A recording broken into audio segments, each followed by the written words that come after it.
numbers game, the TR versus PR game. I call it a game because that's what it's looking like, right? Sometimes IRCC doesn't see the human element behind the application number. It's just numbers for them. The statistics is, of course, just numbers for them. There are so many human elements behind it, the human emotion. So many people have done so many different things, come to a point where they want to now get permanent residence of Canada, get the citizenship of Canada, for whatever the reason might be. So what has happened is the latest Stats Canada report has been issued. So this is the Stats Canada report, which is as of July 1, 2023. It's the demographic estimates. Obviously, it's estimates because there is absolutely no way to give you the exact number of people in a certain place in a certain demographic location, right? It's not possible because people keep moving all the time. However, this is the estimate, right? And it's obviously is a record high population growth since 1957. Most of you are already familiar or aware that Canada reached the landmark number of 40 million, as in the population of 40 million on 16th of June. This is something which you already understand. As of July, we have more than 40 million, approximately 40 million and 100,000. We are already in October. So I'll tell you what is the difference 3 months later and how it can happen. But why is this report so important?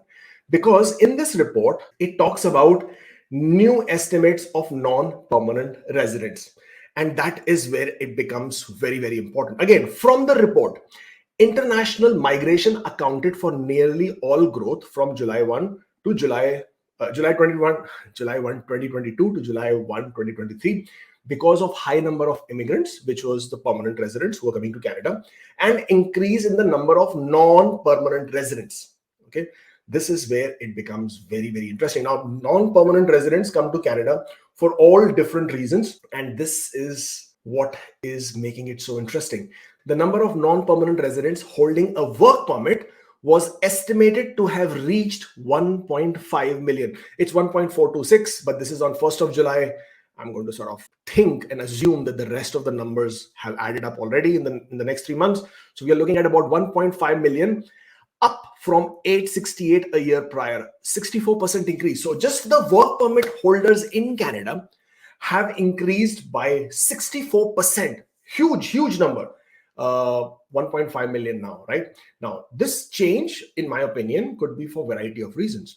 You've had work permit extensions, you know that, right? Postgraduate work permit extensions, plus obviously international students completing their education and then obviously applying for work permits. And of course, LMIAs, LMIA exempt and all of that. August, September, we are already like three months later.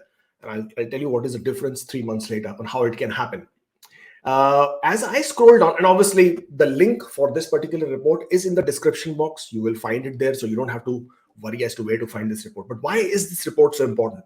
Because in this report, where did it go? It talks about new estimates of non-permanent residents.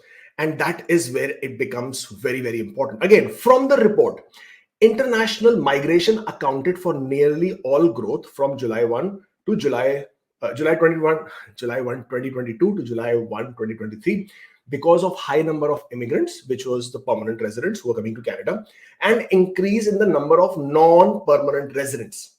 Okay, this is where it becomes very, very interesting. Now, non-permanent residents come to Canada for all different reasons, and this is what is making it so interesting. The number of hold on, what happened here? Let's get back. Yeah, we're still here. The number of non-permanent residents holding a work permit was estimated to have reached 1.5 million. It's 1.426, but this is on 1st of July. I'm going to sort of think and assume that the rest of the numbers have added up already in the next 3 months.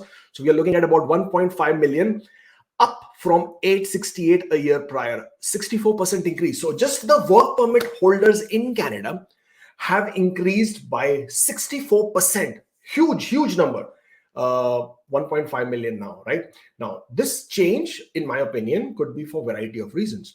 You've had work permit extensions, you know that, right? Postgraduate work permit extensions, plus obviously international students completing their education and then obviously applying for work permits. And of course, LMIAs, LMIA exempt and all of that. But let's look at the bigger, better number. Again, as of July 1, 2023, an estimated 2.1 million people are non-permanent residents who are living in Canada. This is a 46% increase from the same date the year prior, which was 1.5 million. So last year, July 2022, there were 1.5 million temporary residents. And now this year, 2023, it's almost 2.2. Again, consider the fact that there has been 3 months since this last data was released. So let's go with the round numbers. So it's easier to talk about. 2.2 million. Out of this 2.2 million, as I just showed you, 1.5 million is workers, right? People who are holding work permits.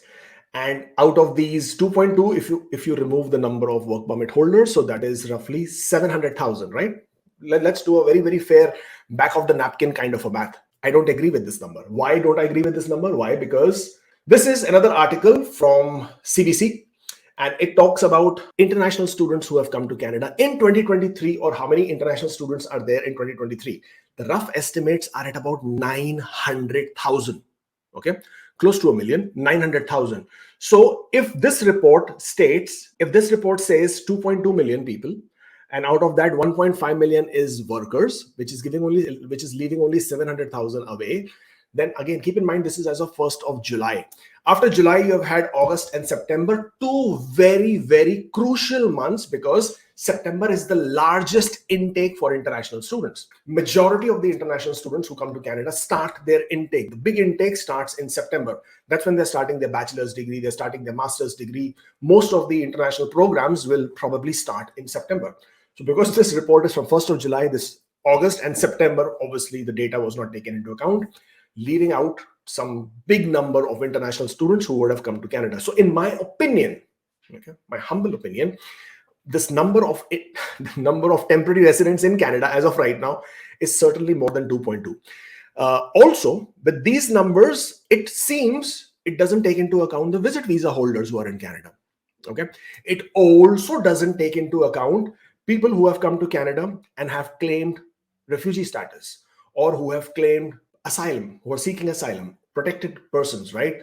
We are not going to talk about the illegals. We think there is approximately 500,000 to almost a million undocumented workers in Canada, undocumented people basically who do not have any status, who do not have any documentation. So that's another big, huge number. More than 1 million people applied under the Ukraine provisions that were given for the CUAT visas. Approximately what 800,000. I don't remember the exact number, but that many number were approved. A lot of people have entered, a lot of people are entering. So I do not agree with this number. I'm just trying to explain to you why I'm more scared of these numbers than what the numbers actually reflect, because there is this huge disparity there. This says 2.2 million. It says 1.5 million are workers. It says that would basically mean by law of, by subtractions, you would say that only 700,000 international students, which is not true, because their own reports have said that, okay, let's see this. I have another statistics here for you. This was the number of study permit holders with a valid permit, and this is a statistics from 2000 onwards until 2022. So as you can see, in 2000 you had only 122,000 people, and it just kept going up. Right until 2022, it was 800,000 who were international students. Now, Mark Miller himself has said that this year they are looking to have about 900,000 international students. So that by itself tells me that this number has this disparity here. There's a 200,000 people already missing. Plus, then there was, as I said, the August and September. Plus, it doesn't take into account the numbers of the protected persons, the asylum seekers, the refugee claimants, not the people who have already been approved, but refugee claimants. I don't see those numbers there. In addition to that, the visit visa holders, because for some reason it is the TikTok fancy, or it is a Instagram fancy to promote that come to Canada on a visit visa and it will be so easy to become a PR. Agents, consultants, lawyers in different parts of the world who are unauthorized practitioners are also selling, come to Canada on a visit visa, you'll become PR. It's so easy to become PR. You can get work permit very easily. You can convert it. Just get it. It's like lying on the floor. Just pick it up. You'll get a document and you'll become a worker. Go there and you will be able to apply for study permit. So yeah, I'm not sure where they're getting that information, in the sense like they make you feel as if it's so easy. It's not.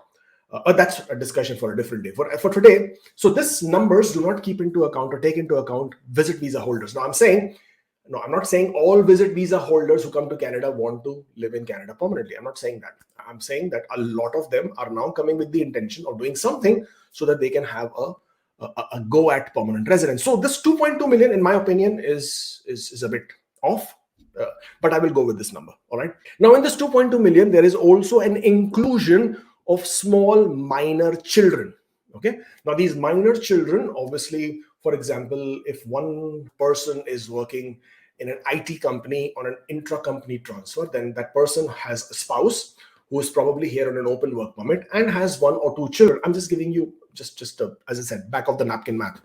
One or two children who are also here on study permit. So now this one person who is working here now has an open work permit for his or her spouse and two children. So totally four, all of them being contributed towards 2.2 million people. Now, obviously, the children who may be school-going children, maybe even minors, even below the age of going to school, they obviously are not interested in PR.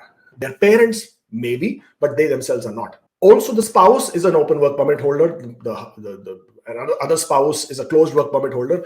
Out of them, only one would actually, give a go at the permanent residence application. Of course, both of them can have an express entry profile. They both can, go have a go at the whole permanent residence pathway simultaneously, whoever scores it first. But overall, this whole family of four will count towards one PR application eventually. So you need to understand this if you really need to get to the crux of the matter. So this 2.2 million, if I just sort of, say, okay, out of this two, because there is no numbers there. Over here, they do not tell you how many children. They do not tell you how many children who are temporary residents. They do not tell you the families, and one person is a closed, other person is an open. But then we do not know how many families, and all that numbers are unknown, and there is no way to speculate. There is no way to predict. There is no way to estimate. So just play along with me. Just humor me, right? So let's say I will remove from this 2.2 million, 500,000 people. Just remove it. 500,000 people who are in such categories that I've just discussed with you. Now I have come back to 1.7 million people. Let's say out of 1.7 million people, there are people who are not interested in becoming PR because, hey, I'm here just to work. I will spend some time over here and I will go back. Let's say there are 10 to 15 to, again, as I said, humor me. Let's say there are 200,000 such people who are not interested in becoming a PR. They're just here and they will return back. Okay. So now from 1.7, we have reached to 1.5 million. I'm just trying to cut that number as low as possible, though, trust me, I'm being very optimistic. If I was to be conservative about this whole thing, I would have a very different number. So 1.5 million, let's say it's a fair understanding that there are 1.5 million temporary residents in Canada who would like to have a fair shot at becoming permanent residents. Fair, right? We can agree on that. Now look at this number. These are the immigration levels planned for 2023. Here, a lot of people say this is 500,000 as a quota. 500,000 is correct. Yes, there is a 500,000 number here at the bottom somewhere. The total number of the total number of permanent residents numbers are here. Where did that number go? Here, sorry. These are the numbers, right? So 500,000 on an average, yes, Canada wants to bring in. But for majority of you, 500,000 is not the number to look at. You should be looking at this number.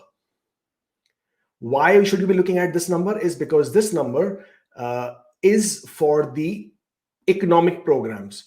Obviously, you are not going to be part of the family immigration. You're not going to be part of the protected persons, refugees. You're not going to be part of the parents, grandparents, spouses, because that is what these categories are, right? Parents, grandparents, protected persons, resettled refugees, all of them, humanitarian and compassionate, all of them. So you're not going to be part of that. You're going to be looking at these numbers. 266,000 for this year. The range is 266 to 277 for economic immigration for this year. Now, if I have 1.5 million people in Canada, not outside, we're not talking about federal skilled worker, we're not talking about people who are outside Canada, we're talking about only people who are inside Canada. If you have 1.5 such million people in Canada who want to become permanent resident, and the numbers that will allow them to get through will be only 266,210, you tell me what are the chances? Okay, so these numbers, and I've been saying this, I think I've been talking about this from this year, Feb, March, April, when I've been talking about these numbers again and again and again, and people said I'm into fear mongering. I'm not trying to create fear. I'm trying to shake you guys up, and my effort is to sort of wake you up and show you the numbers so that you have a realistic understanding of what lies ahead. All right. If you keep thinking that if I have passed out of school after 12th standard, I come to Canada and I will get my 2-year diploma and I will have a realistic chance, then you are, I will not say mistaken, but I'm saying then you are absolutely being misled into believing that it's going to be a very easy pathway. It's not like people who complete their 12th in India or anywhere and do a 2-year program in Canada, 2-year diploma, will not get PR. Of course they can. For example, Ontario has this great program, skilled trade stream. If you have 1 year of work experience in a skilled trade in Ontario, and I'm sure a lot of these people will get there, your CRS score can be as low as 250 for you to get invited. The problem is not there. The problem is for people, agents who are misusing this pathway and creating fake payrolls. They're running, fake employment for these people, misleading them, selling them LMIAs, pushing them into areas which is obviously more expensive because, hey, LMIAs are not cheap. You know it. We published a report which said $50,000 to $70,000 is what the LMIA is costing nowadays. Fake payrolls are being run, which is costing anywhere from $15,000 to $25,000. And God help you if that company closes midways or towards the end. So your money is gone, and that whole 1 year of experience that you are looking to gain, that is gone. Or if this company who has been running multiple such fake payrolls is actually then flagged by Ontario or IRCC, and then they come looking for you over there, and then you have a misrepresentation. So all of this mess is also being created. The people who are doing this they are the ones who are taking advantage of your fear. They are understanding that this numbers that I'm talking to you about is becoming more and more and more difficult by the day. And if you're not going to pay attention to it, if you're not going to prepare, plan, and have a better pathway ahead, then it's not going to work out. Thank you so much for joining in. It was a pleasure reconnecting with you. Take care.